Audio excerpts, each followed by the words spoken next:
Les agradezco el espacio y la invitación.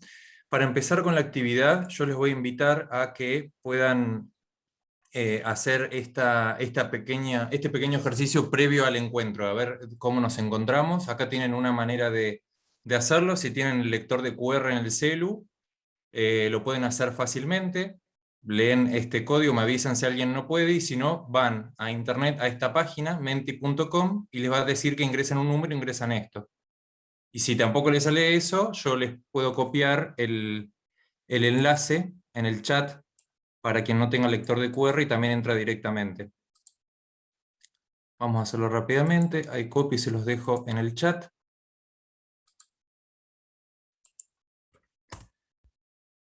Si alguien no puede, me avisa, pero yo si no voy a ir buscando la página de la presentación esa para que puedan ver lo que van contestando.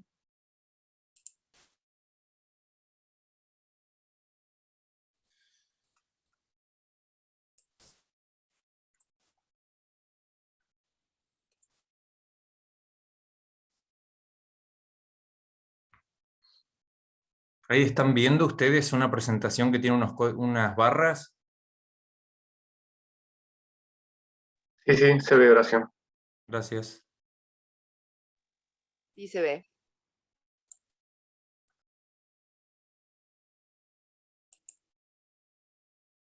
La pregunta que se les hace es respecto a los animales venenosos de la provincia de Neuquén, y elijan qué opción les parece más apropiada. Se elige una sola opción y ahí tienen de nuevo el código por si no pudieron leer el QR de recién.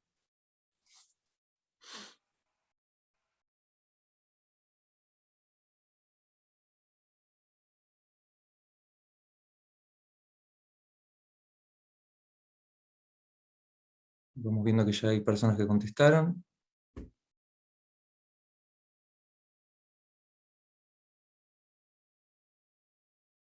Siguen contestando.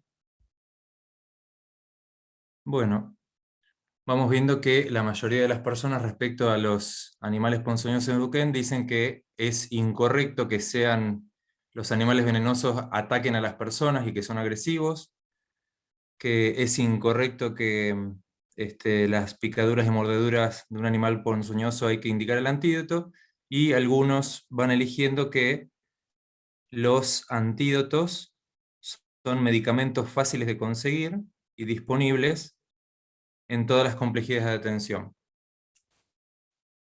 Bien.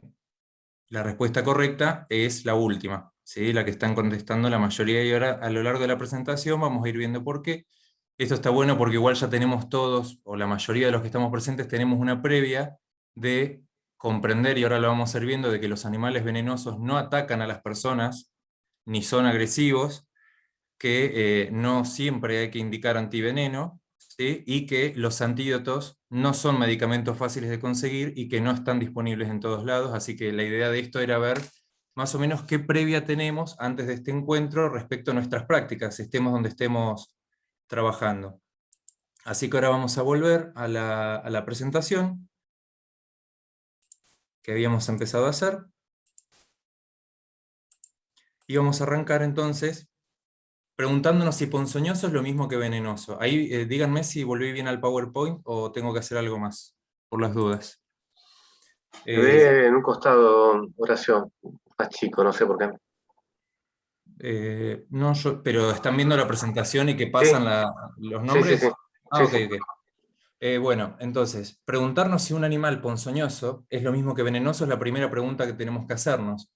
Y un animal venenoso es cualquier animal que contenga veneno en algún tejido de su cuerpo o secreciones, tenga o no tenga aparato inoculador. Entonces, bajo esta definición, vamos a tener que, por ejemplo, el famoso pez globo, que es un pez que se come en Japón y que es hay que tener una certificación especial para poder cocinarlo porque es muy venenoso, contiene tetrodotoxina, una de las toxinas más potentes, es un animal venenoso, pero no es un animal ponzoñoso, ¿sí? Porque no tiene ningún aparato, ninguna estructura biológica que pueda penetrarme la piel, el músculo, lo que sea, para inocular el veneno.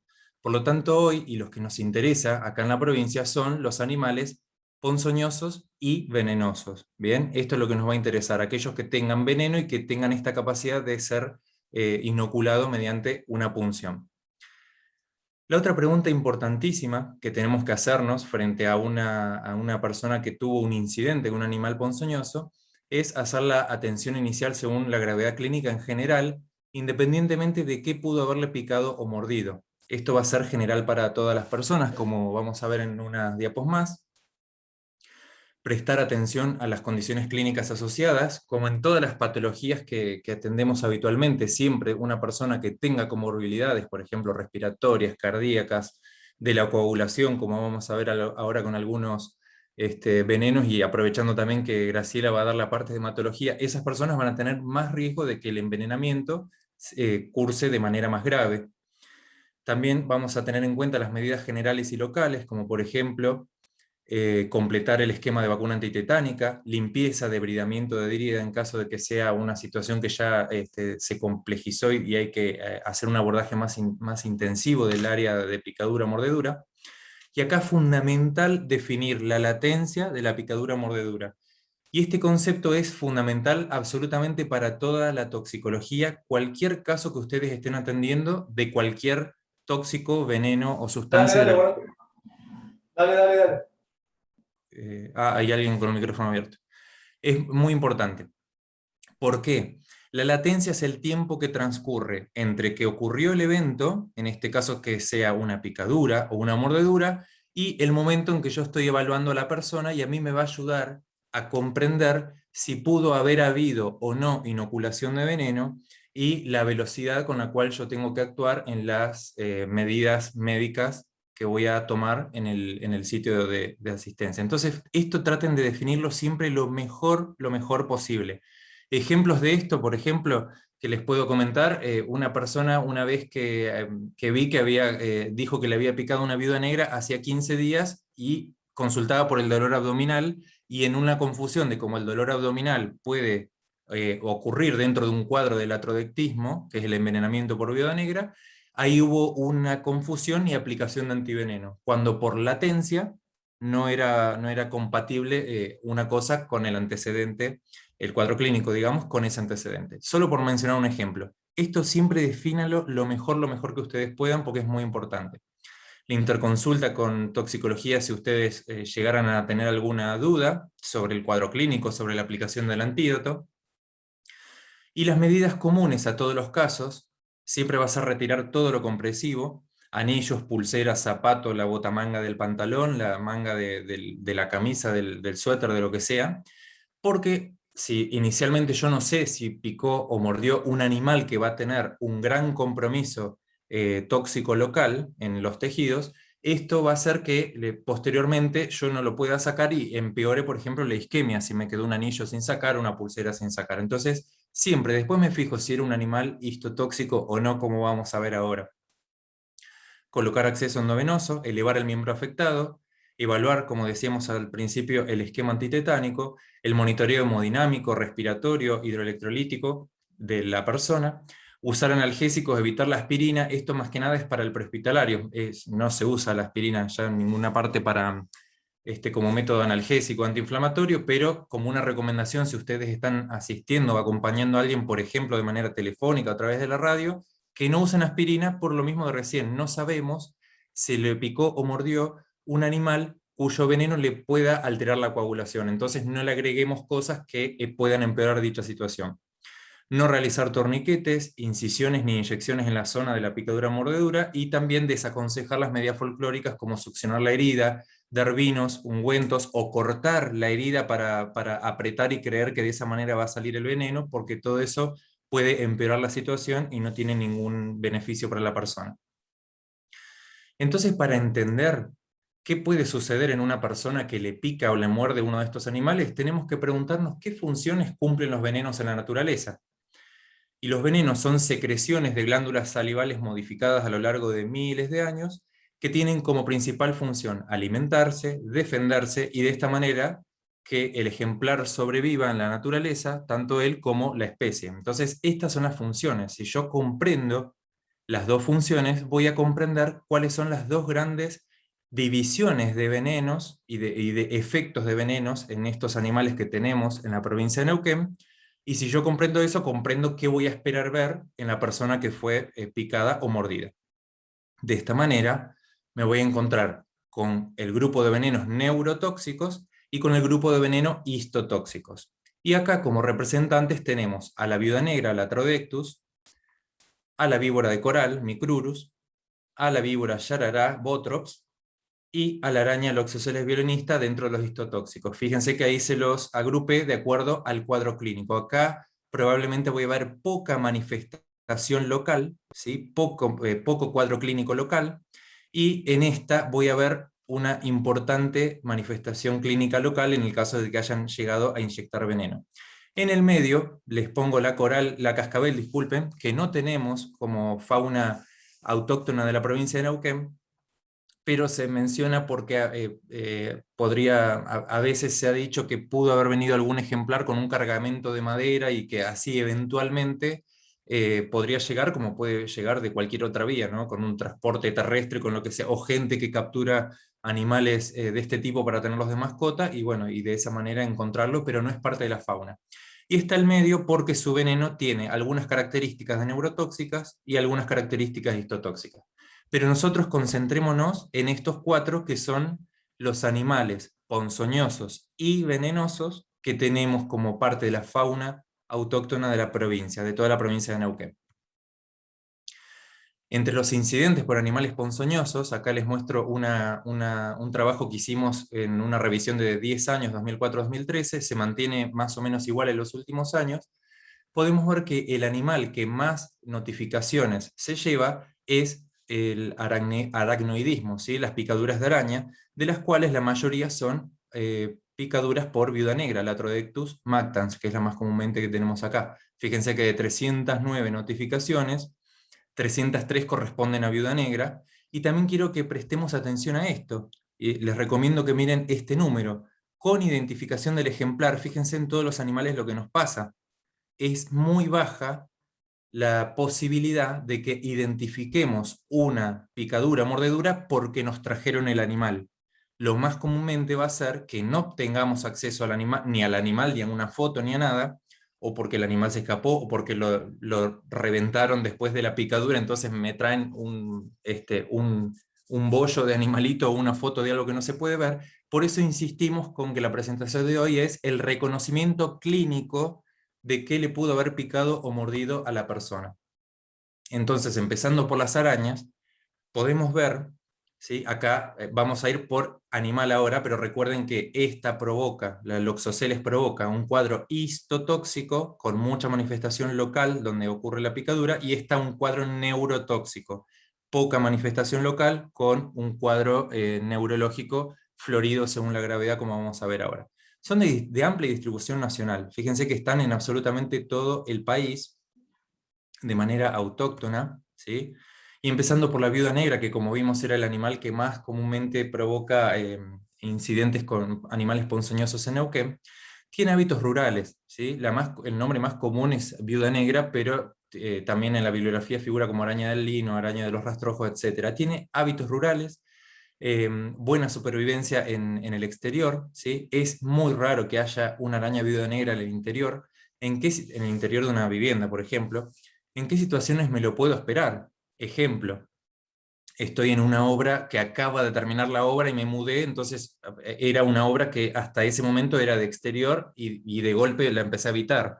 Entonces ahí puede ser un ejemplo. Otro ejemplo puede ser cuando, no sé, metí leña para la estufa, metí leña para la parrilla, traje un tacho que tenía en el exterior hacia el interior, etc. Pero si no, no vamos a encontrar este animal dentro de una casa.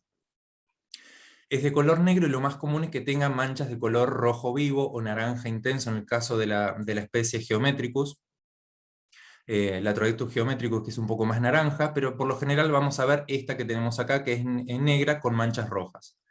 La hembra es de mayor tamaño y se caracteriza porque luego de la cópula come al macho, y por eso se llama viuda negra el animal.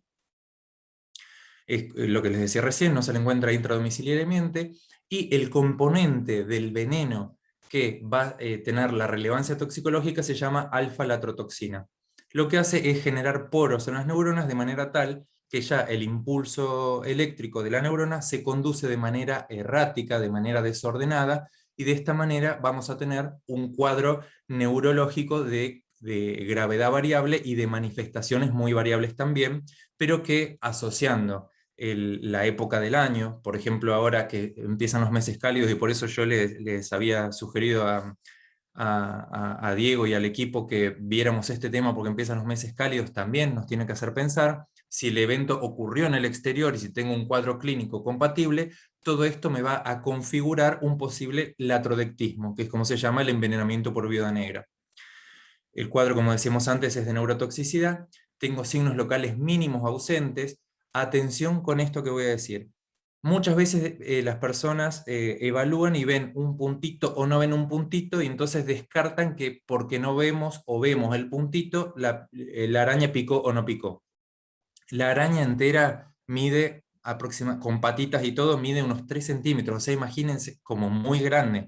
Imagínense que los quelíceros, que son los elementos con los cuales me van a picar, son diminutos, con lo cual no esperar, en el caso de una picadura de araña, encontrar el sitio de inoculación. Eso no confirma ni descarta, como sí lo hace tampoco descarta, pero como sí lo puedo encontrar, mejor dicho, en el caso de las víboras, porque ahí sí, el aparato inoculador es un colmillo muy grande que puedo ver el agujero, pero acá no, entonces no tengo que esperar encontrar este tipo de cambio, por ejemplo, un agujerito en la piel. El dolor inicial de la puntura cede espontáneamente unos minutos después, y luego puedo empezar a tener un dolor que me queda localmente o que se empieza a expandir por el miembro donde ocurre la picadura. La mayoría de estas picaduras ocurren o en manos o en pies, debido a lo que estábamos diciendo. Son de hábitos rurales, entonces suelen picar cuando yo inadvertidamente o piso o agarro algo, y de esta manera me pica la araña. Entonces lo más común es que sea en miembros superiores e inferiores. Puedo tener dentro de los cuadros neurológicos temblor generalizado, crisis de ansiedad, sensación de muerte inminente, excitación psicomotriz, sin alteración de la conciencia, es muy raro esto, taquicardia, hipertensión, o también saltar a la bradicardia y la hipotensión, por lo que les decíamos antes, empieza a haber esta descarga desordenada de neurotransmisores por estos poros que se generan en las neuronas por la alfa-latrotoxina, que es el principio activo de su veneno. Fasciculaciones, contracturas musculares, abdomen en tabla, que acá está una de las causas de los síntomas más frecuentes que solemos recordar para la viuda negra, náuseas, vómitos, hiperestesia, globo vesical, puede haber priapismo también, precordalgia, etc. Fíjense que es muy florido y muy variado. Lo más común siempre es el dolor, los temblores, la taquicardia y las alteraciones de la presión arterial con sudoración. Eso es lo que más frecuentemente vemos. Y como la mayoría de las cosas en toxicología de urgencias, es rápido el cambio entre estar bien y estar mal. Entonces la persona te decía, yo hasta tal momento estaba bien, me fui a trabajar al baldío, fui a hacer, a desmalezar o a limpiar el galponcito del patio, que hace mucho que no entraba el galponcito del patio, y de golpe sentí un pinchazo y ahora tengo dolor abdominal, transpiración. Esa configuración epidemiológica es la que ustedes les tiene que hacer pensar en la posibilidad de una viuda negra. Acá tenemos un ejemplo, por ejemplo, este muchacho se atendió ahí en el Castro Rendón, en el servicio de emergencias, era un trabajador de Lepas, que mientras estaba haciendo unos arreglos en la calle en un barrio, se sacó los guantes para almorzar, dejó los guantes ahí a la intemperie arriba de un caño, y se lo fue a poner de nuevo y sintió un pinchazo, se sacó el guante y en ese ratito se había metido una viuda negra. Y acá podemos ver que la única manifestación local no se ve para nada el sitio de punción, por lo que les dije antes del tamaño del aparatito con el cual puede punzar, se ve solamente una pequeña área de eritema por vasodilatación, y todo acá alrededor, no sé si llegan a ver un poco más brillante, es sudoración localizada con piloerección. Entonces acá tienen la manifestación neurotóxica bien localizada. Esta persona anduvo solamente con AINES, perfecto, con AINES y corticoides. Con eso les acabo de introducir que no todas las picaduras van a necesitar antiveneno. Entonces, si yo tengo un cuadro leve, como el que les acabo de contar, le duele localmente, tiene un poquito de eritema y mejora con corticoides y mejora con analgésicos, en el caso corticoide, no siempre, en el caso que vean inflamado y doloroso, sino solamente analgésico, queda en observación y no requiere antiveneno, ¿sí? Entonces, el leve, observación. El moderado es cuando se empieza a generalizar, ya el dolor no está solamente en la mano como en ese caso, sino que se empieza a extender a todo el miembro, o también constatamos taquicardia, sudoración. ¿Sí? Yo hasta ahora nunca vi uno grave, que ya sería con el abdomen en tabla, con hipertensión que no mejora con una ampolla, con una ampolla de antiveneno, taquicardia, etc. Lo más común es que podamos encontrarnos la mayoría de las veces con los cuadros moderados, pero sepan que si es grave podemos dar 2 ampollas. El caso del gluconato de calcio también se menciona en la Guía Nacional de Arañas y en cualquier bibliografía, y suele recomendarse cuando hay dolor abdominal y todavía tengo demora para acceder al antiveneno, porque la verdad es que si hay dolor abdominal y abdomen en tabla, y estamos hablando de un latrodectismo, va a ceder también cuando pasemos el antiveneno, ¿sí? Estas dosis, fíjense que no están divididas por peso ni por tamaño corporal, entonces esto también nos da la pista de que los envenenamientos, los antídotos de envenenamientos animales deben neutralizar cantidad de veneno inyectada o inoculada, y no por el peso corporal como hacemos con los fármacos. Entonces, tanto en edad pediátrica como en edad adulta, las dosis van a estar determinadas por la severidad del cuadro y no por el tamaño de la persona que estoy atendiendo. Ahora nos metemos con Loxoceles, que es la araña violinista. ¿Sí? Fíjense que cuando hablamos de las funciones de los venenos, estuvimos viendo que entonces tenemos tenemos un representante de cada animal para cada tipo de acción de veneno. Tenemos una araña neurotóxica, una araña histotóxica, estamos con la araña histotóxica. Esta tiene los hábitos opuestos a la viuda negra. Es domiciliaria o peridomiciliaria, es una araña de color marrón claro. Esta disposición ocular nos ayuda a veces para reconocer el animal si justo nos traen el animal y así identificar si eso no es Loxoceles, pero insistimos con los números que les mostramos recién.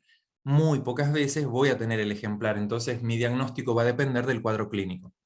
Se llama araña violinista debido a que en el cefalotórax tiene esta depresión de un color más oscuro que parece un violín. Por eso se llama araña violinista. Los demás nombres hacen referencia a donde vive, araña del cuadro, araña reclusa, etc. Las acciones del veneno en este caso tienen como componente principal la esfingomielinasa D, que es la responsable de la necrosis local. Y fíjense que lo que hace esta esfingomielinasa a través de 3 acciones es generar necrosis celular con hemorragias, generar vasculitis y generar zonas de isquemia. Y es muy importante que nos acordemos estas 3 acciones porque esto nos va a hacer comprender el cuadro clínico que voy a ver en la zona de la picadura. Voy a ver lesiones que van a combinar dentro de la misma placa, dentro de la misma lesión, zonas que parecen hemorrágicas bajo la piel, ¿sí? Zonas, y zonas de isquemia. Entonces voy a ver lo que se llama la placa marmórea. Voy a ver áreas muy claritas de isquemia y zonas más oscuras violáceas debido a las hemorragias y las vasculitis y necrosis tisular que están ocurriendo todo en el mismo lugar debido a la acción del veneno. Este dolor local que ocurre por la picadura más la isquemia que produce, la isquemia es algo muy doloroso, generan estas áreas equimóticas que les decía, que va a quedar delimitada entre 24 y 48 horas, quedando formada una placa cutánea que alrededor de 2 o 3 semanas van a ser una escara profunda, ¿sí? Que tiene una mala evolución muy irregular y que puede, si no hubo aplicación oportuna del antiveneno, evoluciona de esta manera. Recordad también que hay formas edematosas sin lesión, como por ejemplo las picaduras de Loxoceles en la cara, que es un área de tejidos laxos, puede dar, y es muy, pero muy, muy raro de ver, cuadros puramente edematosos que no tienen el cuadro clínico que les estoy contando de las hemorragias y de la isquemia. Este fue el cuadro cutáneo, pero a su vez la Loxoceles puede generar un cuadro sistémico, pero que también es histotóxico, ¿sí? Porque lo que hace es dañar las células sanguíneas, los eritrocitos. Por eso, el signo clave de que estoy frente a un loxocelismo sistémico es encontrar que la persona tiene anemia hemolítica. ¿Sí? Entonces, junto con esto puedo encontrar también ictericia, puedo encontrar daño renal, etcétera, debido a la anemia hemolítica. Entonces, el signo cardinal para yo pensar que estoy frente a un loxocelismo sistémico es la anemia hemolítica. La importancia de buscarlo y de diferenciarlo va a ser que me va a variar el tratamiento. No todas las picaduras provocan el cuadro cutáneo y o sistémico, y esto va a depender de la susceptibilidad individual. Me parece que estoy lento, Jorge, vos decime si tengo que apurarme más por el tiempo de los demás. Está muy claro, Horacio, no te preocupes. Ok. Acá les estoy mostrando también una persona que consultó ahí en el Castro Rendón y tuvimos la suerte de que le picó ella no tuvo la suerte, nosotros tuvimos la suerte de que le picó y nos trajo la araña. La trajo y cuando pudimos llevarla a la lupa vimos los 3 pares de ojos en forma de B corta, tal cual la Loxoceles, y que hizo este pequeño cuadro clínico local. Afortunadamente la observamos, hicimos el análisis de laboratorio, nunca hizo hemólisis, nunca progresó de esto, con lo cual se comportó como un cuadro clínico leve que tampoco requirió antiveneno. Y acá tenemos otros casos de muy mala evolución, como por ejemplo este dedo, que podría parecer que se apretó con algo, que se golpeó con algo, pero una picadura, y fíjense la evolución tórpida que tiene esta lesión, y acá vemos la placa perfecta con toda la descripción que hicimos recién. Es una placa totalmente irregular donde, debido a las acciones totalmente variadas del veneno, tengo áreas de isquemia, como esa zona blanca que veo ahí, áreas de vasculitis y de hemorragias subcutáneas, como vemos en el resto de la lesión. Este es el reticulado marmóreo del loxocelismo cutáneo. Entonces, en estos casos, lo que tengo disponible es el antiveneno loxocélico, en el cual los cuadros leves van a ser para observar, van a ser igual que la Lotradectus, perdón, la viuda negra. Los cuadros puramente cutáneos van a requerir 5 ampollas, y los cuadros cutáneos viscerales van a requerir 10 ampollas.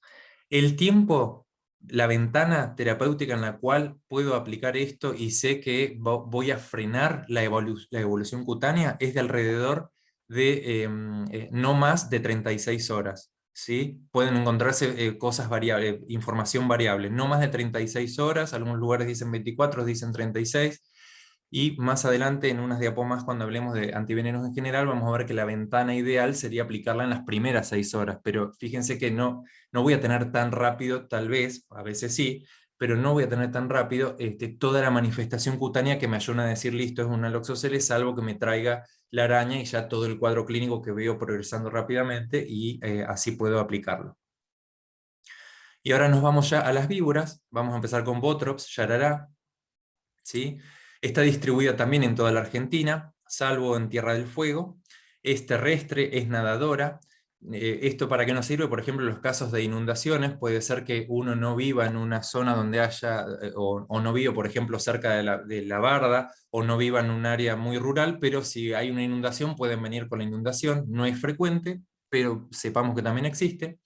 Las crías son toxicológicamente activas del nacimiento, y esto es fundamental para todos los animales venenosos, porque muchas veces, y me han mandado fotos, mira, para vos esto es una yarará agarrando una viborita chiquita de la cola, y sí, es una yarará.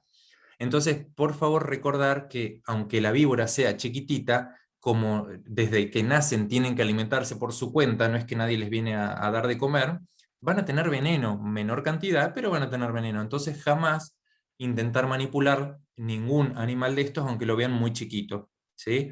Es responsable de más del 80% de los accidentes ofídicos en el país. Lo mismo ocurre con Neuquén, es la principal responsable.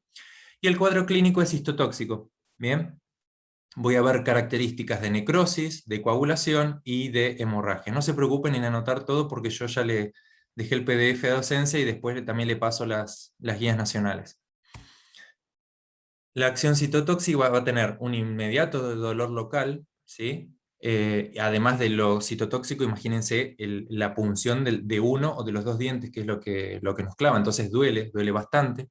Va a haber una necrosis del área local afectada, y también puede haber un cuadro sistémico con algunos síntomas hemáticos, cardiovasculares y renales, y acá es fundamental también que la lesión tisular, como recién hablábamos de la viuda negra, también ocurre en la sangre. ¿Y dónde está la lesión acá? Ocurre en que tiene una fracción coagulante y va a prolongar el tiempo de coagulación. Fíjense que en estos casos tenemos la mordedura, en este caso pues fue una mordedura, en un área del miembro que empieza a expandirse por todos los tejidos que siguen a la zona de la picadura. En este caso, este chico fue de acá de Neuquén también. Fíjense que ese puntito diminuto que les pongo adentro del círculo rojo es el sitio donde le clavó uno de sus dientes, la yarará, y fíjense hasta dónde tiene hematomas, llegando incluso a tenía adenopatías y hematomas en la región axilar. donde la mordedura, perdón, fue en el extremo. Como decíamos al principio, estos animales de hábitos rurales, que suelen ser de áreas donde estoy trabajando, van a ocurrir más frecuentemente en manos y en pies. En el caso del tratamiento, insistimos con nuestra definición puramente clínica, va a ser debido a esto, ¿sí? Si el edema es discreto y no hay alteraciones ni sistémicas, ni hemorrágicas, ni alteraciones de la coagulación, entre 2 y 4 ampollas, los cuadros moderados y severos van variando de acuerdo a qué segmento del miembro va afectando y cómo va progresando estas ampollas hemorrágicas que vimos, y si empieza a alterar el tiempo de la coagulación. La gran variabilidad que ven en ampollas tienen razón en que cada lote de antiveneno, los antivenenos son fabricados por inoculación de caballos en el Instituto Annelies Malbrán en Buenos Aires. Entonces cada lote de antiveneno que se va obteniendo van teniendo distinta capacidad de neutralización del veneno. Entonces siempre que ustedes tengan que usar un antiveneno, agarran el frasquito y leen este antiveneno, si digo bien, neutraliza aproximadamente tantos miligramos de veneno. Y eso entonces van a entender que si tienen un frasco que neutraliza 7 miligramos y un frasco que neutraliza 25 miligramos, y bueno, el que neutraliza de a 7 miligramos le va a llevar más cantidad de frasquitos y así. Todo eso está siempre en tablas y en guías, e incluso en las mismas fichas de notificación de la provincia. Por lo tanto, no se preocupen de memorizar los miligramos de veneno que neutraliza. Sepan a qué se debe la variabilidad en el número de ampollas. Luego llegamos a la Micrurus, que es la víbora de coral. Son muy vistosas por estos colores que tienen. Y clásicamente conocemos que existe la falsa coral y la coral verdadera. Y la diferencia está en la disposición de los anillos negros. Entonces acá podemos ver una coral verdadera, a la izquierda que les estoy marcando, en el cual entre los 2 segmentos rojos puedo contar un número impar de anillos negros. Acá tengo la falsa, fíjense que tomo este segmento rojo y tengo 2 anillos negros. Entonces esta es falsa y esta es verdadera. Segmento rojo, 1, 2, 3 segmentos negros, es verdadera. Insisto con esto, no me voy a parar a ver si la víbora, a contar los anillos. Si me muerde y logro ver lo que me mordió, buenísimo para después contarlo, pero si no, pedir asistencia de inmediato, ¿sí? No tratar de capturar al animal ni nada de eso, porque puedo exponerme a una nueva mordedura por intentar capturarlo.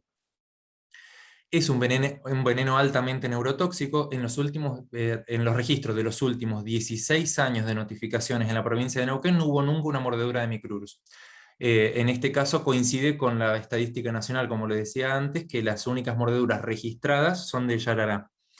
Tienen poca expresión de citotoxicidad, por lo que les decía antes, está puramente neurotóxica, y su veneno lo que hace es evitar la fijación de acetilcolina. Entonces el cuadro es neurotóxico con parálisis muscular. ¿Sí? Quienes hagan clínica o quienes hayan visto alguna vez, por ejemplo, o un botulismo o un síndrome de Guillain-Barré, un Miller-Fisher, que no pueden mover los músculos, bueno, se parece a eso, con conservación de la conciencia, ¿sí? Porque lo que hace es actuar específicamente sobre la placa muscular. Los síntomas y signos son muy precoces, ¿sí? Puede haber disfagia, disfonía, disartria, que la persona te dice que ve borroso o ve doble, que se le cae el párpado debido a todas estas manifestaciones de la parálisis muscular que estamos hablando. En estos casos siempre se considera severo. Vieron que hasta ahora veníamos hablando de leve, moderado, grave, leve, moderado, grave. Bueno, Micrurus muerde muy esporádicamente, como podemos ver en las estadísticas, pero cuando muerde e inyecta veneno, el veneno es altamente neurotóxico. Por eso, si tiene manifestaciones, lo considero a todos severos y a todos se les da la dosis máxima, que son 10 ampollas de antiveneno, de antimicrurus. Unas pocas palabras sobre escorpiones.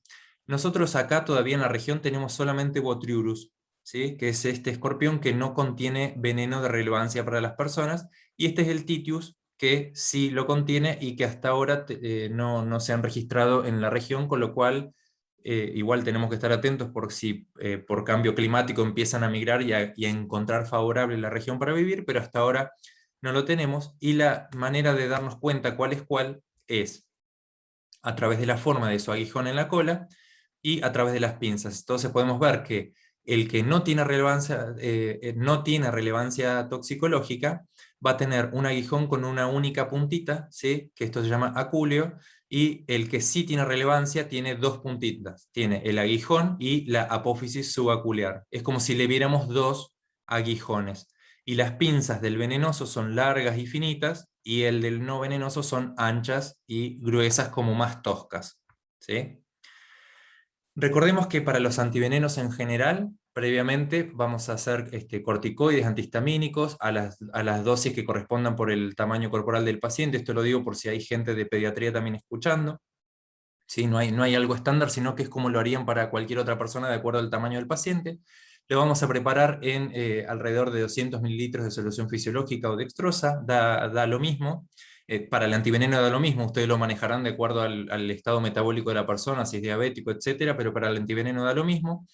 Y la administración inicial va a ser lenta porque yo tengo que estar atento a si provoca una reacción anafiláctica, ¿sí?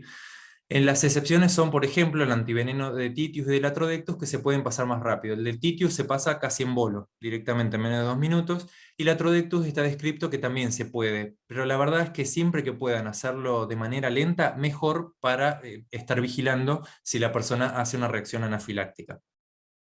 Si luego de 12 horas de administrar el antiveneno no hay mejoría, se puede repetir la dosis, ¿sí? Y muy importante, siempre luego de haber estado internada la persona y de que apliqué un antiveneno, recomendarle que tiene que seguir en controles con su médico de cabecera, el médico del centro de salud, porque hay una reacción tardía al antiveneno que se llama enfermedad del suero, la hipersensibilidad de tipo 3, en el cual es una reacción inflamatoria tardía, como decía recién, que puede generar problemas renales, problemas articulares, pulmonares, por, digamos, autoinmunidad, podríamos decirle, por una reacción autoinmunitaria.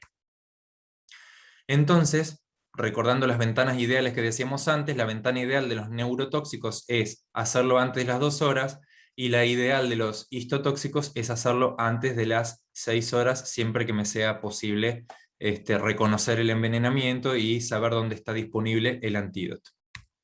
Entonces, para terminar, los voy a invitar de nuevo, si les quedó cargado la encuestita de antes, a hacer esta última actividad. Ahí tienen el link, sigue siendo el mismo del que les puse en el chat. Y veamos qué harían con esa persona que está en la guardia en este momento. Díganme si están pudiendo entrar y está todo normal. Ah, ya contestaron todos. Qué rápido. ¿Están viendo la presentación?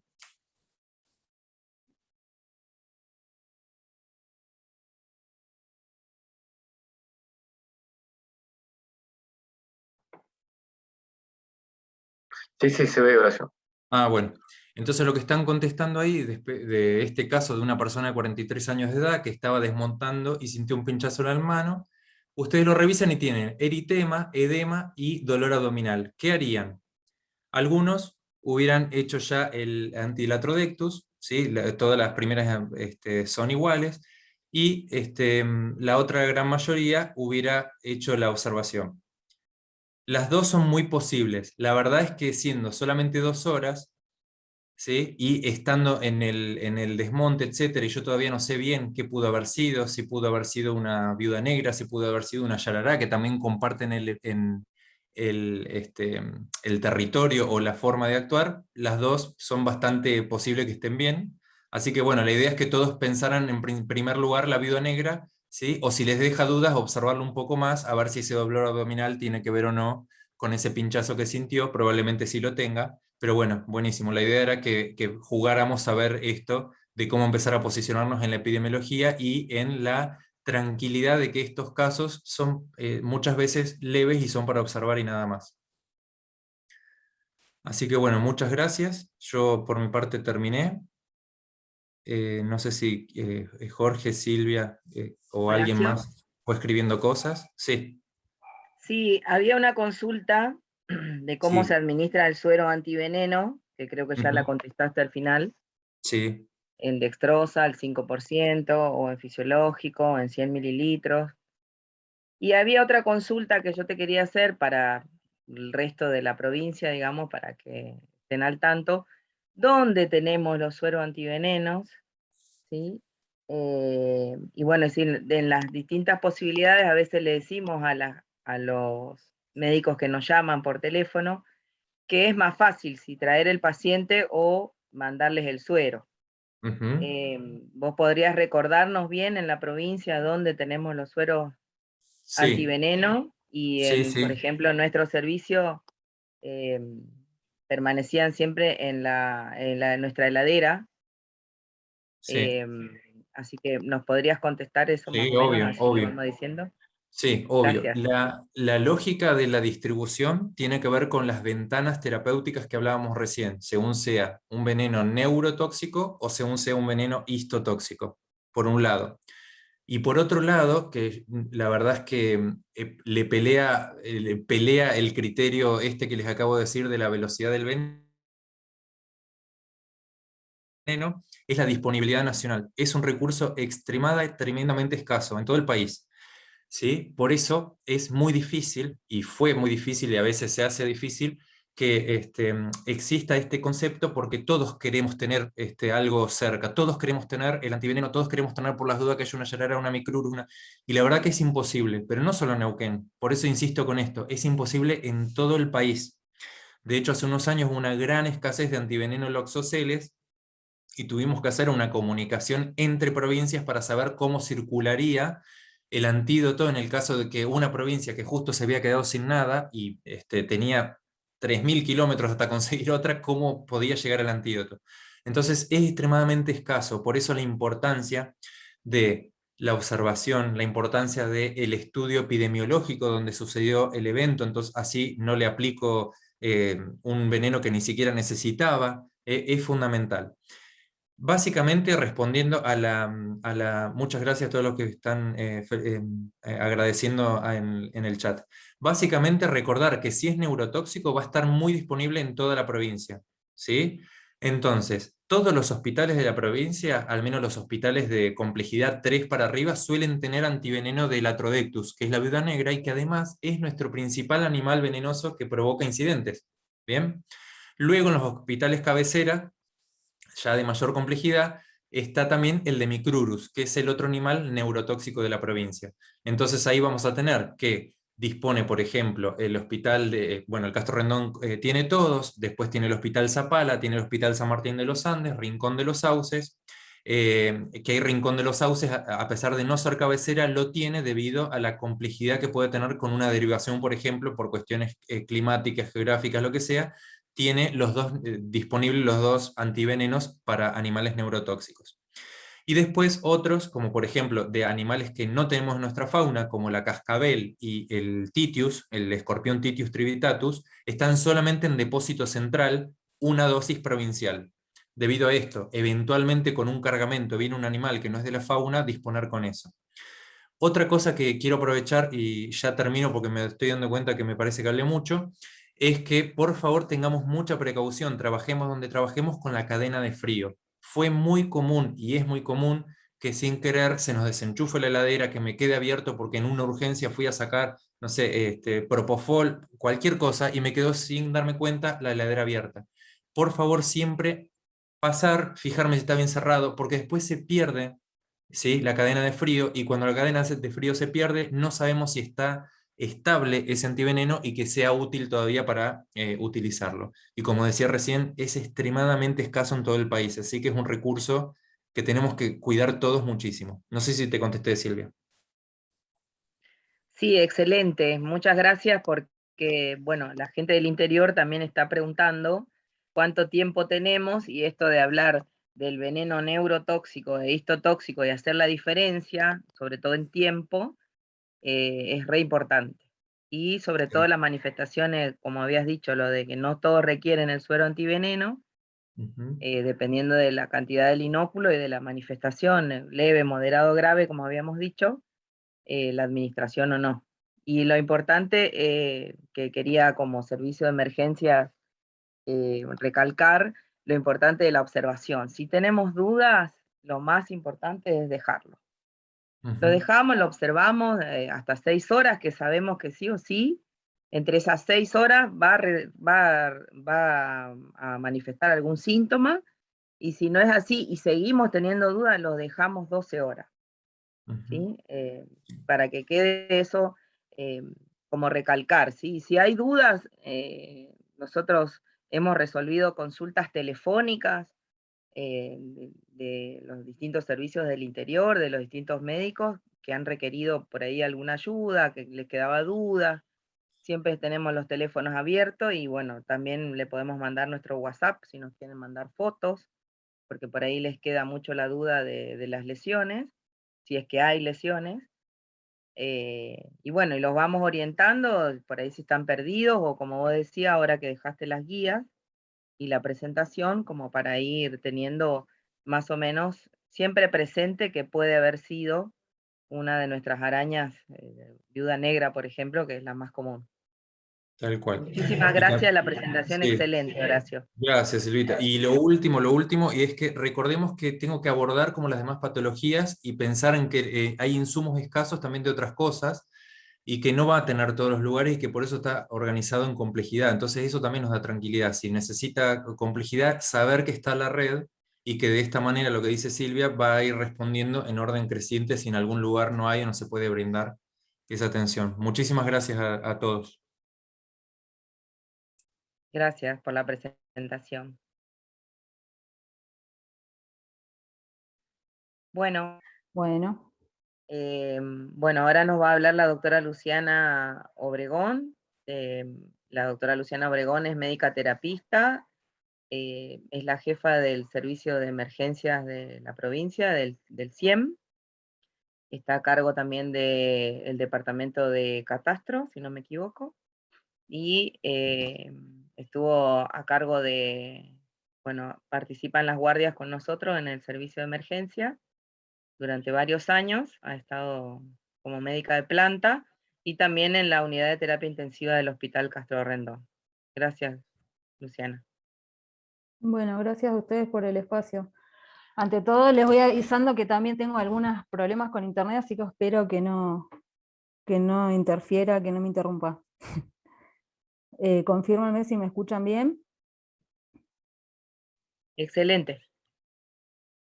¿Me escuchan? Sí, excelente.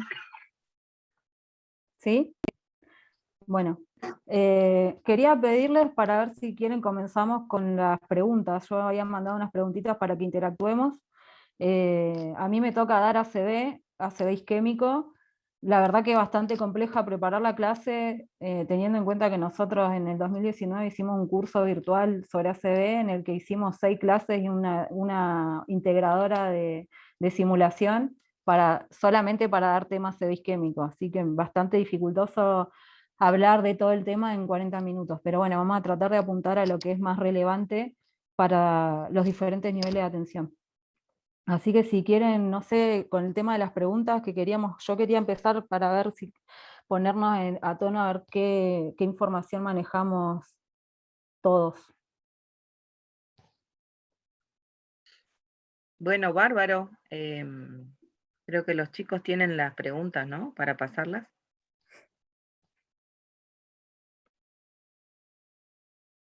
Ahí sí me confirman si están, y si no...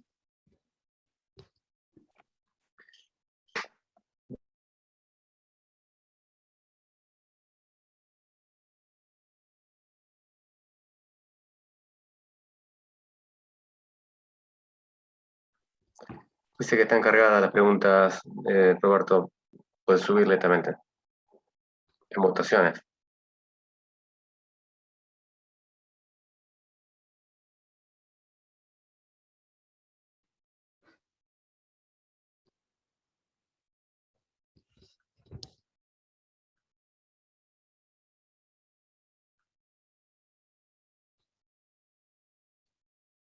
Si me confirman, las ponemos y si no, avanzo, como quieran.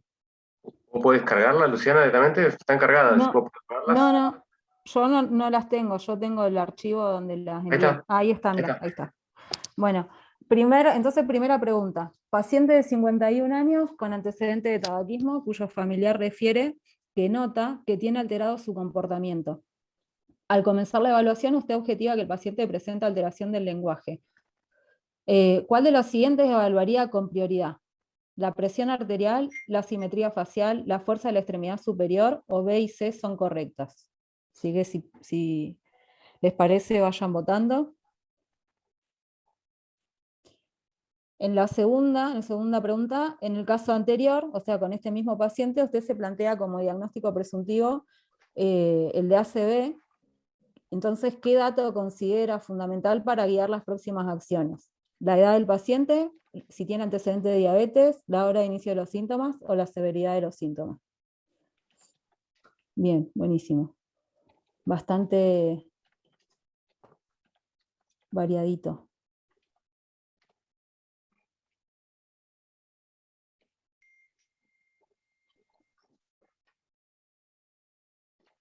Perfecto. Ahora, a la medida que vayamos avanzando en la presentación, vamos a ver cuál es la correcta.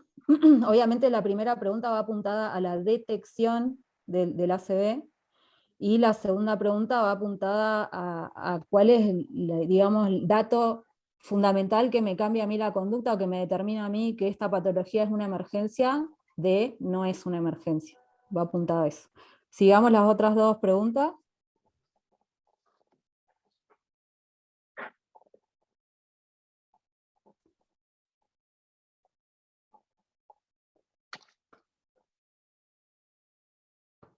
A ver.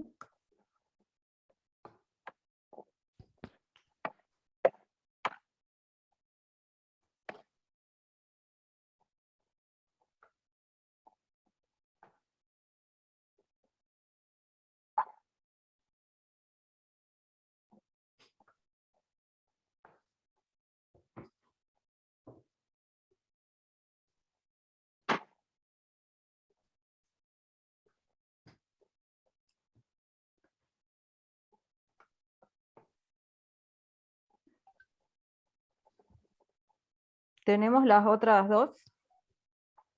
Bueno, Luciana, anda.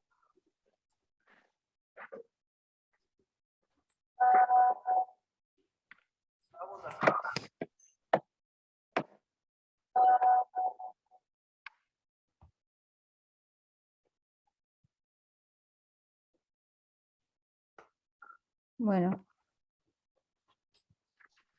a ver si me confirman si está bien lo que estamos haciendo hasta ahora y ponemos las otras dos preguntas, y si no avanzo, porque son bastante diapo y no les quiero dejar la cabeza explotada.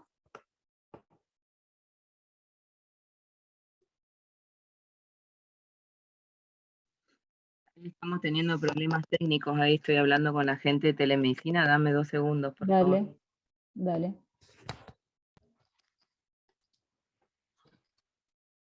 Un poco, si quieren, podemos hablar de las respuestas estas, que ahora vamos a ver igual en la presentación, pero digamos que esto está apuntado a que existen escalas validadas para usar, para detectar rápidamente un paciente que está teniendo una ACV.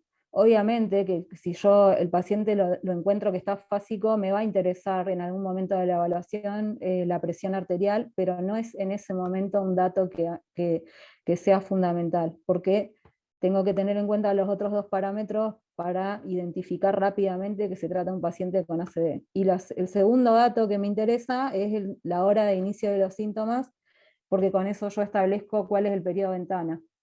Entonces, al establecer el periodo de ventana, si yo tengo un paciente que tiene un periodo de ventana de 10 horas, hoy por hoy, inclusive en el Hospital Castro Rendón, está bastante acotada la posibilidad de tratamiento. En cambio, si el paciente tiene un periodo de ventana de 3 horas, tengo la posibilidad de hacerle un tratamiento de reperfusión farmacológico.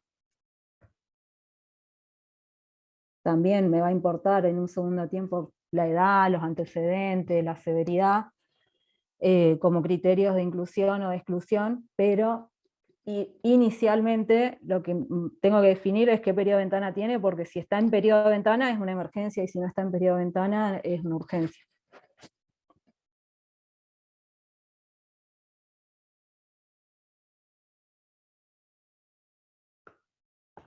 Luciana, seguí con la presentación porque hay problemas con las preguntas. Dale, dale. Bueno, entonces vamos a comenzar. Voy a sacar las ventanitas esta. Bien.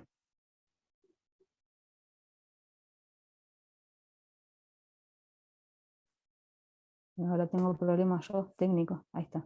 Entonces, la introducción, obviamente, para empezar a hablar de una patología, lo primero que tenemos que hacer es definirla. Esto es bastante conocido por ustedes, que el ACV se define como la aparición repentina de síntomas neurológicos o de disfunción neurológica que son provocados por la disrupción de la oxigenación cerebral. En este caso puede ser de causa isquémica o de causa hemorrágica, es decir, se obstruye una cañería o se rompe una cañería y por cualquiera de los dos motivos deja de irrigar algún sector del territorio cerebral. ¿Por qué nos interesa esta patología y la tenemos dentro del curso de emergencias? Porque es la primera causa de discapacidad. Es una causa importante de mortalidad. En la mayoría de los países se sitúa entre la tercera y la cuarta causa, pero es la primera causa de mortalidad de discapacidad en pacientes adultos. Entonces eso genera un impacto sanitario muy, muy grande. Por otra parte, otra de las cosas que hace que este tema también esté bastante en boga son los avances científicos que han revolucionado el manejo de esta patología.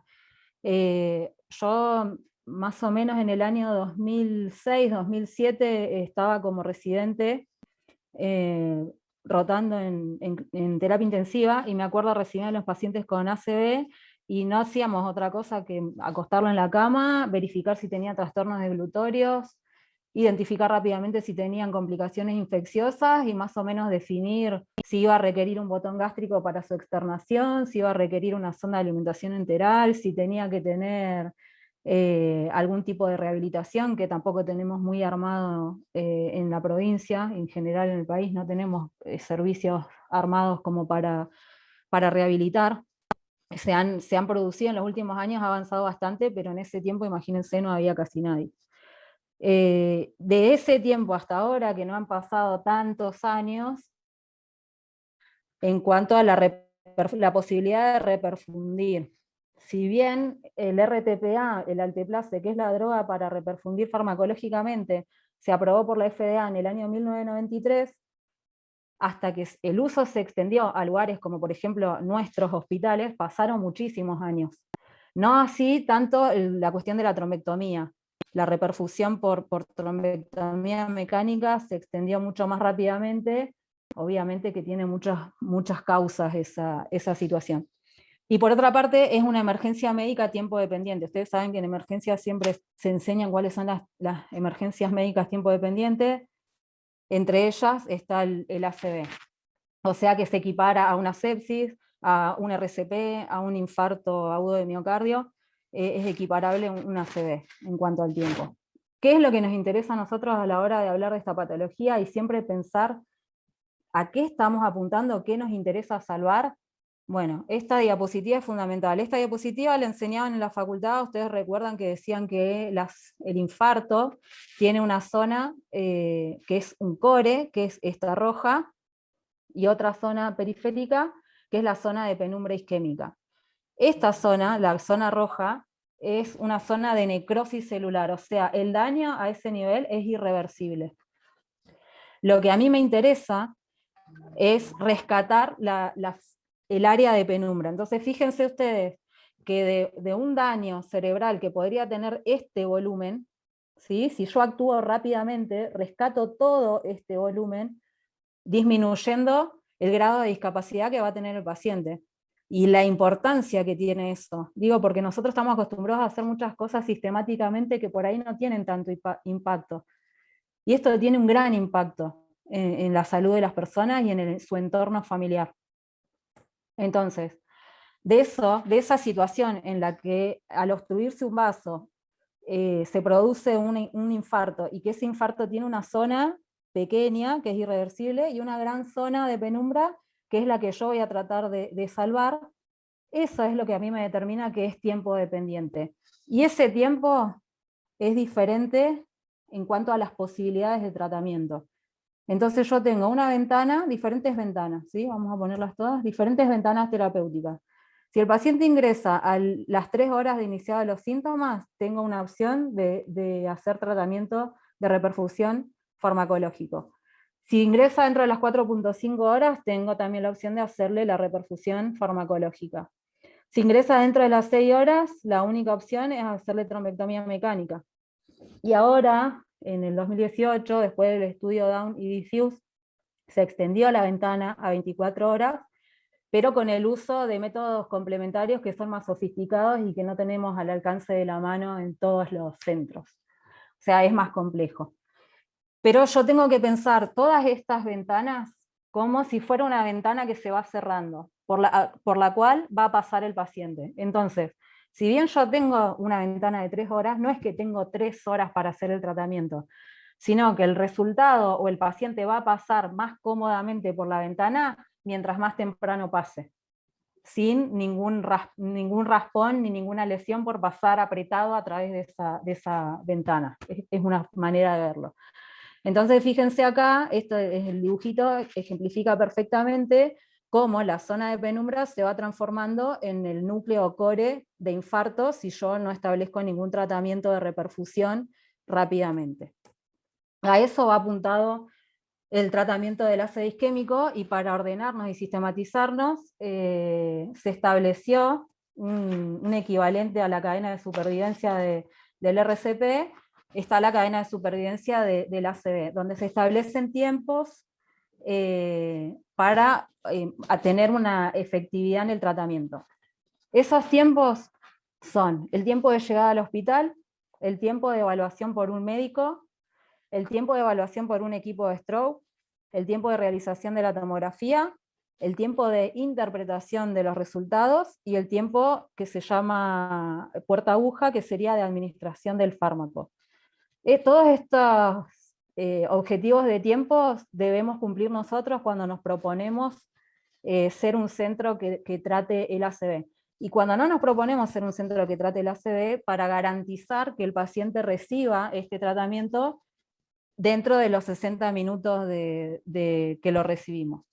Entonces todo lo que hagamos va a ser apuntado a eso. En cuanto a al tiempo de llegada, las recomendaciones obviamente para la atención prehospitalaria es diseñar e implementar programas de educación pública para reconocer un ACV y activar el sistema de emergencia de 107. Nosotros en cuanto a esto hemos hecho actividades dentro del hospital en los días de ACV, y también hemos hecho actividades con el 100 cuando nos ha tocado participar de algunas actividades comunitarias en las que tomamos la presión porque es una forma de atraer a la gente, y hacemos una anamnesis en cuanto a factores de riesgo cardiovascular. O sea, le preguntamos si es tabaquista, si se evalúa los lípidos, si tiene obesidad, si es hipertenso, si se conoce hipertenso, si tiene diabetes. Y al paciente que le reconocemos por lo menos un factor de riesgo cardiovascular, le entregamos un papelito con la escala de Cincinnati para que le informe a la familia que si llega a presentar alguna de los síntomas que está en esa escala, tiene que activar el 107 avisando que el paciente puede estar cursando un ACV.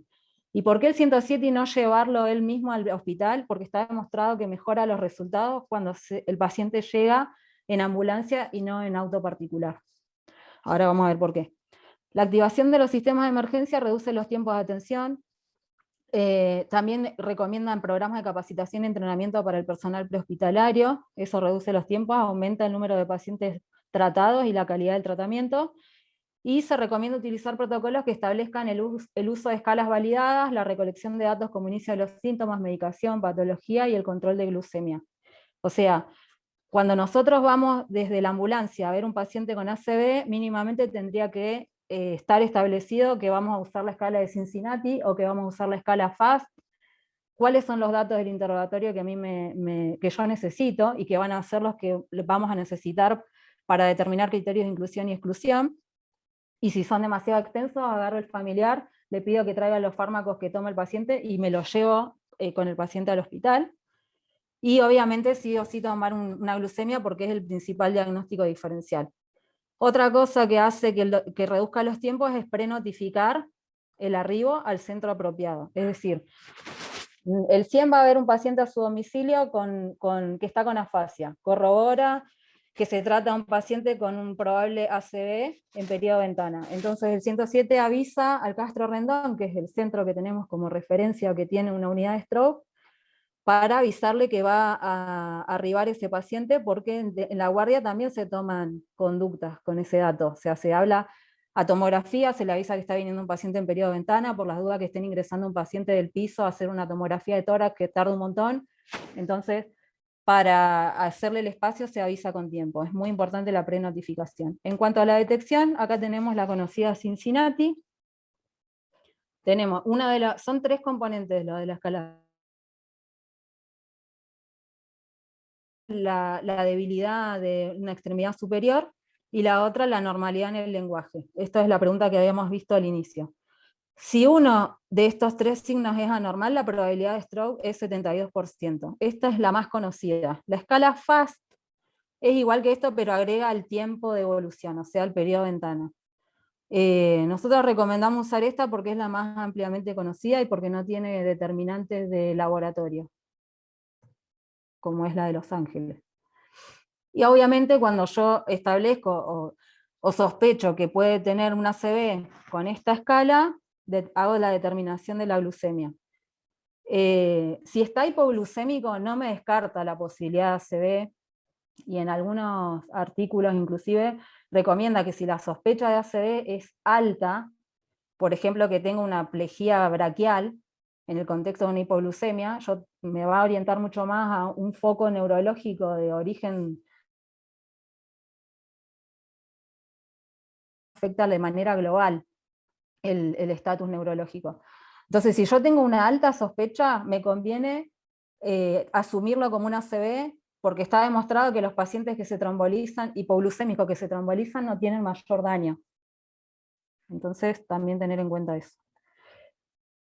Una vez que lo detecto, rápidamente tengo que establecer un triage. O sea, puede ser que el paciente vaya por sus propios medios a la guardia de alguno de los nosocomios y ustedes aplican el Cincinnati y detectan que probable ACV. ¿Cómo lo van a clasificar? Rojo. Es una emergencia médica tiempo dependiente. Entonces esto desencadena diferentes actitudes y roles dentro del equipo para justamente alcanzar los objetivos de tiempo que habíamos visto anteriormente y que ahora vamos a seguir repitiendo. Entonces, una vez que yo le hago el triage, establezco que es un rojo, un médico lo tiene que evaluar en menos de 10 minutos. ¿Y qué tiene que evaluar? Una valoración global, digamos. Se trata de una emergencia. Puede ser que el paciente tenga un ACV moderado o leve y que no tenga compromiso, digamos, con riesgo de vida inminente. Pero puede ser que este paciente tenga un ACV grave, donde tiene compromiso de la vía aérea, y yo tengo que establecer algunos procedimientos antes de continuar con su evaluación. Entonces, por eso va apuntado al ABC y verificar la permeabilidad de la vía aérea, asegurarse que está saturando más del 94%, y si no es así, colocar oxígeno complementario, colocarlo en un shock room con un monitoreo cardiológico continuo, establecer cuánto tiene de presión arterial, indicarle 2 vías. Esto tiene que estar protocolizado, ¿no? O sea, pasamos al paciente sospechoso de ACV a un shock room, los enfermeros ya tienen que saber que ese paciente se le coloca el monitor, los objetivos de la saturación, cuántas vías le va a poner, que la vía tiene que ser de grueso calibre porque es probable que necesite hacerle una angiotomografía, y de aplicarle soluciones.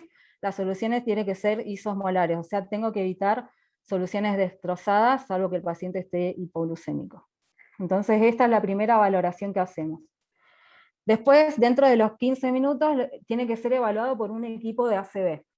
O sea, al principio cuando salieron todas estas, cuando se fue revolucionando, digamos, la clase, lo que sugerían era que sea en una terapia intensiva, que sea hecho por un neurólogo, o sea, muy sofisticado y poco accesible a todos los pacientes. Entonces eso se fue como socializando y se fueron como bajando esos estándares. Yo me acuerdo en la guía del año 2013 del American Stroke Association, que son los que sacan las guías que nosotros habitualmente usamos, son las guías internacionales. En ese año cambiaron la indicación de que el paciente tenía que recibir el trombolítico en una unidad de terapia intensiva. Después, ahora en el 2019, si no me equivoco, salió un consenso argentino de ACV, donde ponen que no quiero decir mal, pero creo que era que tenemos un neurólogo cada 1000 médicos. O sea que se imaginan que si tenemos que depender de que al paciente le evalúe un neurólogo, no trombolizamos a nadie. Entonces, ¿quién va a ser el equipo de ACV? El que yo determine que va a estar más entrenado en evaluar este tipo de pacientes. Nosotros en su momento, cuando yo era médica de planta del Castro Rendón, y después cuando seguí en la unidad de procuración, igual seguía a cargo de lo que era la unidad de ACV, entre comillas, y habíamos propuesto la posibilidad de tener un integrante el equipo de ACV. Entonces esa gente uno la capacita, esa es la gente que hace todos los cursos de ACV, esa es la gente que el médico de guardia va a consultar si tiene una duda para hacer la trombolisis de un paciente, y son los que van a discutir o actualizar los protocolos y a intercambiar esta información con los otros servicios. Entonces, ¿qué va a establecer, qué van a hacer los que hacen la evaluación, que son especialistas en ACV, entre comillas? Van a hacer la valoración neurológica del paciente. ¿Y con qué? Con la escala de NIS. Esto acá yo les puse, este link no está funcionando. Hace como 2 años dejó de funcionar este link. Estuve consultando si había algún otro para hacer el entrenamiento online de esta escala, que es compleja, pero no es imposible, pero no encontré. Así que después voy a seguir buscando, y si lo llego a encontrar lo voy a compartir con los que hacen el curso. Pero básicamente la escala, creo que la mayoría la conoce, la escala de NIS, es una escala que está validada para los pacientes con ACV isquémico, que tiene 11 ítems, y que valora la severidad del cuadro. ¿Y qué valora el NIS? Lo que veíamos al principio, todo el tejido afectado, ya sea por necrosis, por penumbra o por oligoemia. O sea, me va a dar, es la traducción de cuánta cantidad de tejido está siendo afectado, ya sea. Entonces, probablemente el paciente ingrese con un NIS severo, que yo al reperfundirlo tendría que disminuir, ¿sí? Porque el core del infarto es más chico.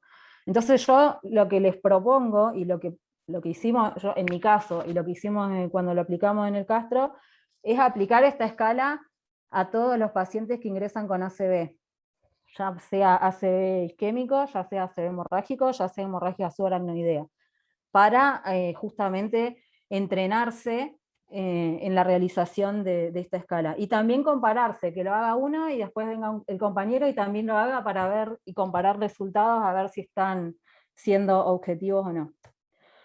Otra escala que puede utilizar el equipo que se especialice en la valoración del paciente con ACV, o que puede ser el médico que hace guardia habitualmente, es esta, que es una escala RACE, se llama así, se puede bajar por una aplicación al celular, que al completarla establece una puntuación que, si es mayor a 5, da una alta probabilidad de tener una oclusión de un gran vaso cerebral. ¿Sí? ¿Esto por qué? Porque el paciente que tiene una obstrucción de gran vaso cerebral, dentro de las 6 horas del inicio de los síntomas, es candidato a trombectomía mecánica. Entonces, para yo definir eso, ahora vamos a ver que necesitamos otros métodos diagnósticos, entonces tengo que tener una presunción diagnóstica de que esto está ocurriendo. Puedo usar esta escala.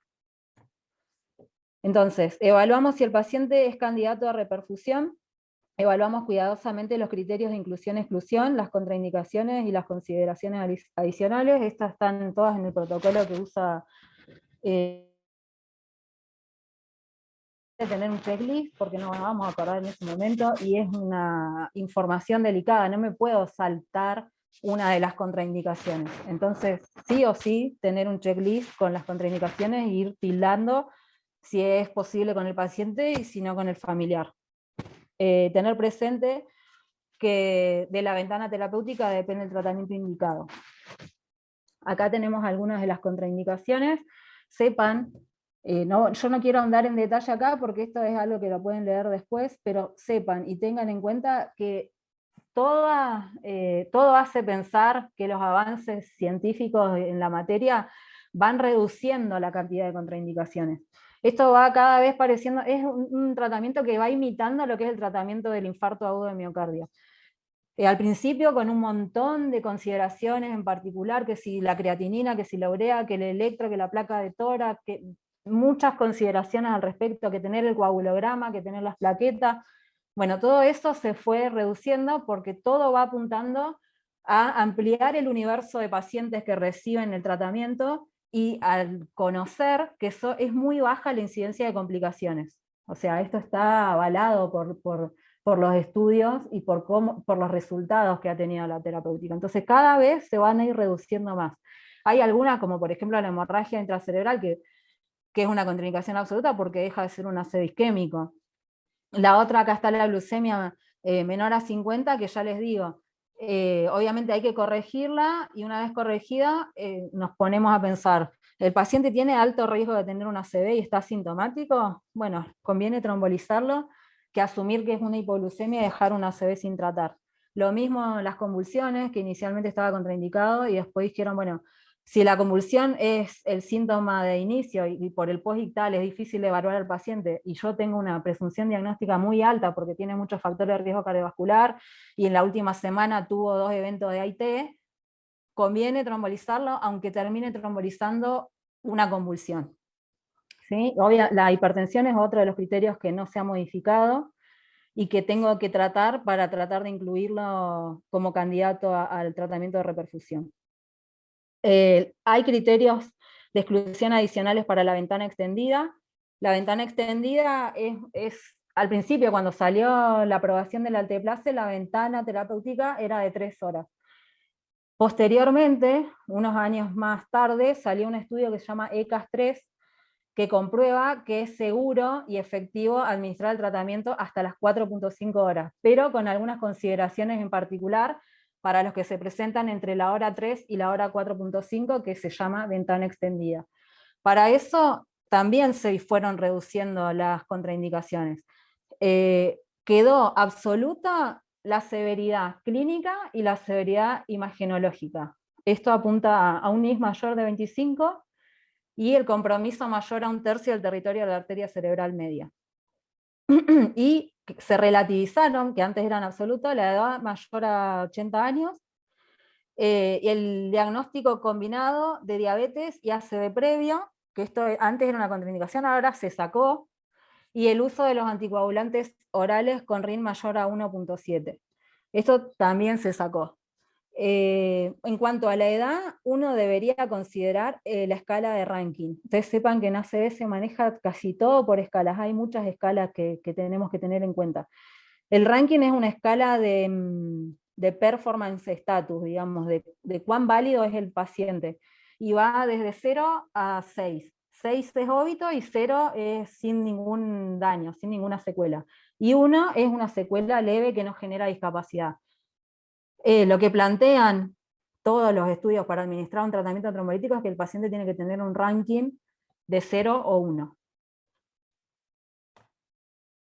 Estas son unas consideraciones adicionales que me gustaría mencionar, por ejemplo, el embarazo, que el embarazo, uno tiene que considerar si el ACV es grave y excede el riesgo de sangrado uterino. No es una droga que sea teratogénica. Entonces, si yo tengo una paciente embarazada que está cursando una ACV y que le pueda dejar secuelada toda la vida, riesgo-beneficio, voy a preferir trombolizarla que dejarla secuelada con un niño en camino. Después, en cuanto a los síntomas menores, esto también es una consideración que cambió justamente en la misma inclinación de ir incorporando mayor universo de pacientes tratables. Antes decían que para cualquier ventana los pacientes con NIS mayor a 25 o menor a 5 no eran candidatos a RTPA. Bueno, eso se modificó. Tanto para más de 25 en ventana de 3 horas, que habría que valorar el paciente en particular, pero se podría trombolizar, y principalmente para los que tienen un NIS menor a 5, que es un ACV leve. ¿Pero qué quiere decir ACV leve? A veces hay puntuaciones del NIS que dan menos de 5, pero que generan una discapacidad severa. Por ejemplo, son estas que están descritas en esta filmina. Hemianopsia completa o bilateral. Pónganse en el lugar de un colectivero que se dedica a eso y que queda con una hemianopsia. Queda discapacitada. Entonces, ese paciente, por más que tiene un NIS menor a 5, es candidato a trombolisis. Lo mismo una afasia grave, que sea el único síntoma que tiene, va a puntuar menor de 5, pero es una discapacidad severa. La extinción visual o sensitiva y cualquier debilidad que limite el esfuerzo sostenido contra la gravedad. Entonces esto valorar particularmente, ya no es una contraindicación absoluta que tenga NIS menor a 5, sino que tengo que valorar qué discapacidad le genera a ese paciente en particular. Vamos avanzando un poquito, entonces dentro de los 25 minutos de que recibo al paciente ya tendría que realizar la tomografía. Esto, para tenerlo aceitado, hay que coordinar con la gente de imágenes previamente. Entonces, si nos ponemos de acuerdo, ellos van a hacer el lugar y vamos a poder hacer el estudio en ese tiempo. En el Castro no hemos tenido ningún tipo de problema. Al contrario, tardamos mucho menos que eso en los simulacros que hemos hecho y en los casos reales. Este es el tomógrafo del Castro. Y en cuanto a las imágenes, las consideraciones en particular. Con una tomografía sin contraste es suficiente para tomar la decisión de administrar trombolíticos con la ventana menor a 4.5 horas. Esto digo porque a veces uno cree que necesita una resonancia o que necesita un tomógrafo que tenga perfusión o que tenga angiotomografía. Solamente un tomógrafo que me diga si hay hemorragia o no, o si hay un ACV extenso, como veíamos en la ventana extendida, que compromete más de un tercio del territorio de la arteria cerebral media, que es una contraindicación, a mí me alcanza. ¿Qué es lo que yo voy a encontrar probablemente en la tomografía sin contraste? Y la mayoría de los casos, nada. Es una tomografía normal. No esperen encontrar signos precoces de isquemia, porque no es lo que pasa habitualmente. Lo que pasa habitualmente es un paciente con síntomas, que puede estar afásico, por ejemplo, y con una asimetría facial, que usted le hace una tomografía y no tiene nada en la tomografía, es una tomografía normal. ¿Qué otro estudio se puede usar o se debería usar? La angiotomografía. ¿Por qué? Porque hay pacientes que se presentan dentro de las 6 horas, o sea, puede ser candidato a trombolisis farmacológica, pero también candidato a trombectomía mecánica. Entonces, por ejemplo, nosotros, ahí yo les había mostrado la escala RACE. Se puede usar esa escala, pero nosotros no estamos entrenados todavía en usar esa escala, entonces cuando elaboramos el protocolo, cuando hicimos la actualización del protocolo en el año 2019, en el Castro establecimos con la gente de imágenes que le íbamos a hacer angiotomografía a todos los pacientes con ACV, que le hicieran una tomo y fuera una isquemia. O sea, si se descarta la hemorragia, se hace angiotomografía. ¿Para qué? Para establecer si tiene una oclusión de gran vaso. Pues si el paciente ingresó a los 50 minutos del inicio de los síntomas y tiene una obstrucción de gran vaso, ese paciente es candidato a RTPA y trombectomía mecánica. Las dos cosas mejoran los resultados. O sea, no porque sea candidato a trombectomía mecánica no lo voy a trombolizar. Ni lo voy a trombolizar y no voy a descartar la posibilidad que tenga una oclusión de gran vaso. Entonces, por eso, por ahí cuando estemos más avanzados y hayamos tratado un poco más de pacientes, se puede afinar un poco el lápiz y no haga falta hacerles a todos los pacientes la angiotomografía. Se puede utilizar alguna de las escalas, pero por ahora está establecido así. ¿Y qué otros estudios se usan de imágenes para el diagnóstico del ACV isquémico? La tomografía, la angio, la perfusión o la resonancia multimodal, que es la resonancia con la angio y difusión. ¿Sí? Con o sin aplicación de software RAPID. El software RAPID es el software que usaron los estudios Down y Diffuse, que lo que hacen es extender la ventana 24 horas. ¿Y en qué se basan? Ese software que utiliza, que puede ser a través de tomografía con perfusión o resonancia por difusión, lo que hace es evaluar justamente cuánto es core de infarto y cuánto es penumbra. Y de acuerdo al riesgo-beneficio y a la proporción de tejido infartado y de tejido isquémico, es que propone, en algunos casos, extender la ventana. Yo esto no lo incluí en esta clase, pues no me parece que sea el caso de hablar de esta ventana extendida, y me parece que sí es el caso de que se extienda o se comience a usar el trombolítico en hospitales cabecera, por ejemplo el hospital de Chosmalal, que si tiene un tomógrafo, que aunque no esté dentro del hospital, puede hacer una tomografía precoz, y con el uso de la telemedicina se puede incluso enviar esa imagen a la gente que está especializada en neuroimágenes y que tiene experiencia, y compartir la experiencia. Me parece que tenemos que apuntar a eso y no tanto a la mega ultra desarrollo, y dejamos sin tratamiento a pacientes que vienen en la ventana de 3 horas. Entonces, por eso me quise abocar más a lo que es el tratamiento trombolítico por farmacológico. Luciana, Entonces vamos a ver, vamos a sí, ir redondeando, que falta Graciela. dale. Acá vamos a ver rápidamente las imágenes, lo que pueden llegar a ver en la tomografía con un ácido isquémico. Este es el signo de la cuerda, que es la obstrucción de la arteria cerebral media. Acá el signo del ribete insular, que es la desaparición, vean acá, este es el ribete insular, ¿sí? La cisura de Silvio, la ínsula, y acá se ve perfectamente, acá se borró. ¿Tá? Acá, ¿qué se ve? El núcleo lenticular. De este lado también se ve el núcleo lenticular, el triángulo ese más blanco.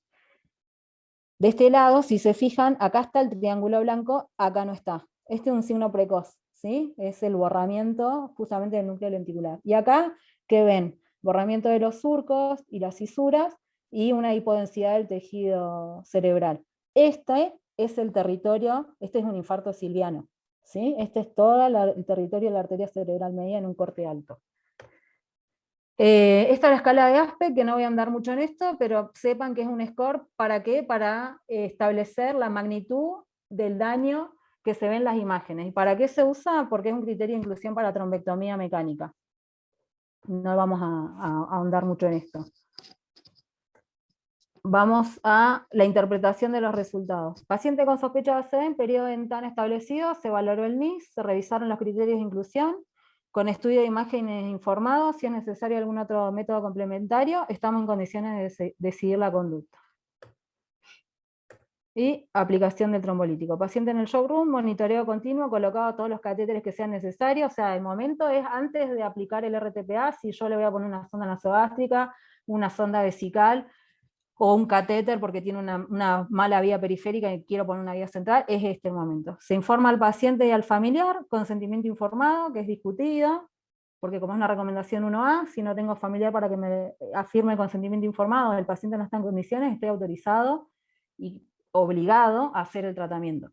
Se prepara la medicación, esto tampoco quiero ahondar mucho, pero sepan, la dosis recomendada es 0,9 miligramos kilodosis, dosis máxima 90 miligramos, 10% en bolo y el resto en 1 hora. ¿Y qué tenemos que hacer? Fundamentalmente monitoreo de la presión arterial y evaluación neurológica, que está establecido cada cuánto se realiza en las siguientes 24 horas de aplicado el tratamiento. Establecemos el protocolo y lo cumplimos. Entonces teníamos objetivo de hora, ¿sí? Llega el paciente, se trialla, se establece que es rojo, un médico lo ve inmediatamente, corrobora el ABC, otro médico o el mismo médico hace una evaluación neurológica, se manda a imágenes, se interpretan los resultados, se aplica el RTPA. Complicaciones, no vamos a entrar mucho en detalle de las complicaciones porque vamos a ir redondeando, pero sepan que es el sangrado, obviamente, que para eso hacemos la valoración neurológica. Si el paciente deteriora el NIS mientras yo le estoy administrando el trombolítico, si es un deterioro más de 4 puntos del NIS, cierro el goteo y lo llevo a tomografía para descartar el sangrado. Si es un angioedema, hacemos el tratamiento que se hace en el angioedema. Y quiero, antes de la gracia, esto. Sepan que también está recomendado la conformación de unidades de ACV, porque eso mejora los resultados de los pacientes. No quiere decir que van a ser centro primario o centro integral, que se llama. Centro primario vendría a ser lo que es el Castro Rendón, que tiene la posibilidad de administrar el trombolítico. Y el centro integral es el que puede hacer el tratamiento endovascular, o sea, la trombectomía mecánica. Lo que nosotros tenemos que apuntar es a tener la posibilidad en los hospitales cabeceras de ser centros primarios, o sea, de tener la medicación y toda la logística establecida para administrar este tratamiento. Entonces no es solo tener la ampolla de RTPA, sino tengo que juntarme con la gente de imágenes, juntarme con la gente de la terapia intermedia o la sala de clínica donde pueda llegar a quedar el paciente, juntarme con la gente de la guardia, juntarme con la gente de laboratorio, o sea, y con enfermería y admisión. Esto requiere trabajo en equipo porque solos no hacemos nada y tenemos que tenerlo escrito. Así que ahora sí, le voy a dar el paso a Graciela. Si quieren hacer alguna pregunta, lamento si los llevé muy rápido y con mucho lío, pero la verdad que es difícil dar todo el tema en 40 minutos.